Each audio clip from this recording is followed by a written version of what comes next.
Basmalah yang dijadikan pembukaan oleh Al-Imam Ibnu Jama'ah menunjukkan kepada kita bahwa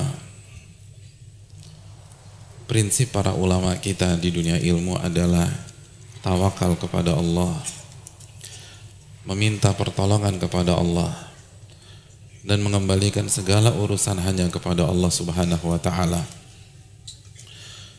Dan ini atmosfer dunia ilmu, hadirin. Kalau antum ingin masuk ke dunia ilmu, ingin datang dan aktif di kajian, ini prinsip yang harus antum miliki. Jangan bosan-bosan bertawakal kepada Allah. Selalu minta kepada Allah Subhanahu wa ta'ala. Dan ini terlihat dari berbagai macam tindak tanduk para ulama. Terlihat dari sikap-sikap mereka. Di antaranya ini, mereka memulai buku-buku mereka dengan Bismillah. Dan Bismillah artinya meminta pertolongan kepada Allah, minta keberkahan kepada Allah Subhanahu wa ta'ala. Jadi walaupun mereka cerdas-cerdas, Al-Imam Ibnu Jama'ah di usia muda itu sudah jadi hakim syar'i. Beliau tidak mengandalkan kecerdasan beliau ketika menulis buku ini. Yang beliau andalkan adalah kekuatan Allah. Yang beliau andalkan adalah ilmu Allah Subhanahu wa ta'ala. Makanya beliau mulai dengan Bismillahirrahmanirrahim. Dan di antara potret para ulama tentang masalah ini, bagaimana mereka menamai buku-buku mereka. Banyak para ulama menamai buku-buku mereka berdasarkan prinsip ini, prinsip tawakal, prinsip isti'anah. Dan banyak contoh masalah ini.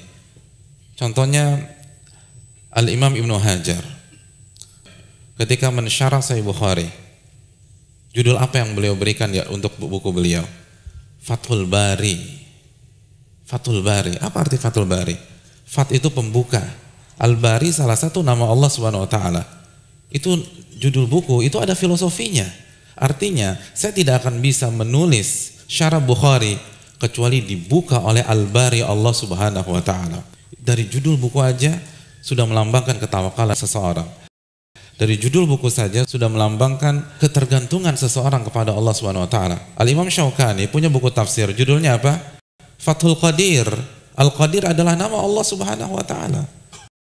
Jadi beliau ingin mengatakan, saya nggak akan bisa menulis buku tafsir seperti ini kecuali dibuka sama Allah Subhanahu wa taala. Secerdas apapun mereka nggak bisa.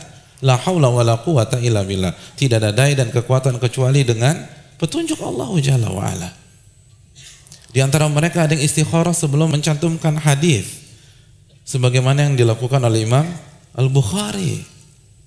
Sebelum menyantumkan hadis istikharah, sebelum menyantumkan hadis istikharah, sebelum menyantumkan hadis istikharah.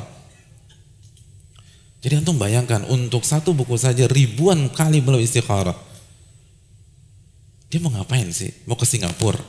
Enggak, nyantumkan hadis, jelas-jelas syar'i, jelas-jelas sebuah ibadah. Tapi khawatir kalau saya mengandalkan kecerdasan saya, jangan-jangan salah menyantumkan, babnya sama hadisnya nggak nyambung, atau mungkin hadisnya bermasalah, hadisnya beliau pikir sahih jadi lemah.